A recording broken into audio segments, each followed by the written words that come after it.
Hi എല്ലാവർക്കും നമസ്കാരം. അപ്പോൾ ഞാനിന്ന് സംസാരിക്കുന്നത് ബ്രോയിലർ ചിക്കനെ കുറിച്ചിട്ടാണ്. ഈ ടോപ്പിക്ക് ചൂസ് ചെയ്യാനായിട്ടുള്ള കാരണം കുറേ പേര് എൻ്റെ അടുത്ത് ചോദിച്ചിരുന്നു. അപ്പോൾ ഞാൻ അതിൻ്റെ ഫുള്ള് ഒരു ഡീറ്റെയിൽ തരാം.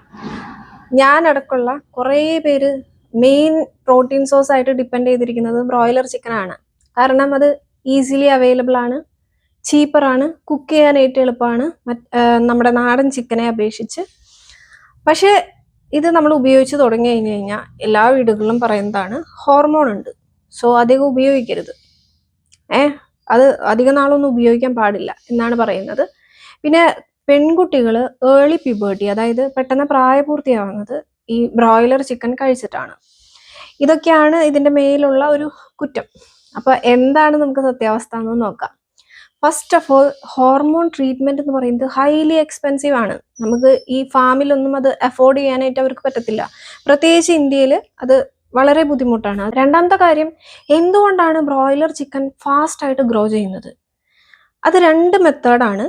അതെന്ന് പറയുന്നത് സെലക്റ്റീവ് ബ്രീഡിംഗ് ആണ് അതിൻ്റെ ഫസ്റ്റ് റീസൺ എന്ന് പറയുന്നത്. രണ്ടാമത്തെ റീസൺ എന്ന് പറയുന്നത് ഫാമുകളിൽ കൊടുക്കുന്ന ഫുഡ് ടൈപ്പ് കാര്യങ്ങളൊക്കെ.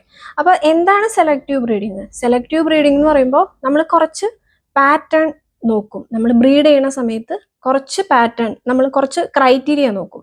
അതായത് ഏതാണ് കുറച്ചും കൂടി ഫാസ്റ്റ് ആയിട്ട് ഗ്രോ ചെയ്യാനായിട്ട് കപ്പാസിറ്റി ഉള്ള ഏതിനാണ് കുറച്ചും കൂടി ബ്രസ്റ്റ് മസിൽസ് കൂടുതലുള്ളത്, ഏതിനാണ് കുറച്ചും കൂടി ഡിസീസ് റെസിസ്റ്റൻസ് കൂടുതലുള്ളത്, ഏതാണ് ബെറ്റർ ഫുഡ് കൺവേർഷൻ ഉള്ളത്, അതായത് കുറച്ച് ഫുഡ് കൊടുത്താലും പെട്ടെന്ന് അത് വെയിറ്റ് ഗെയിൻ ചെയ്യുന്ന ടൈപ്പ്.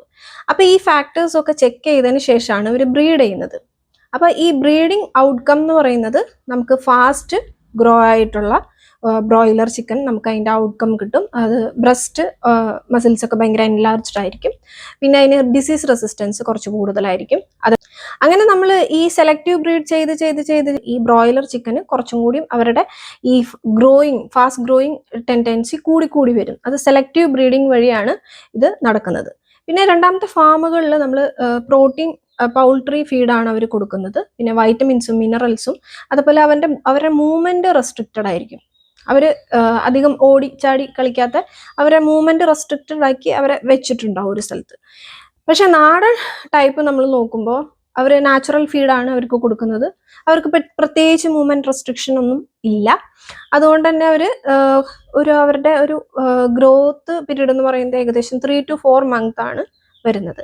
അപ്പൊ ഈ ഡിഫറൻസ് ആണ് മെയിൻ ആയിട്ടും നമുക്ക് ഈ ബ്രോയിലർ ചിക്കൻ വരുന്നത്. അപ്പോൾ നമ്മൾ നാടൻ ചിക്കൻ അത്ര നല്ലതാണോ ബ്രോയിലർ ചിക്കൻ മോശമാണെന്നുള്ളതൊന്നുമില്ല.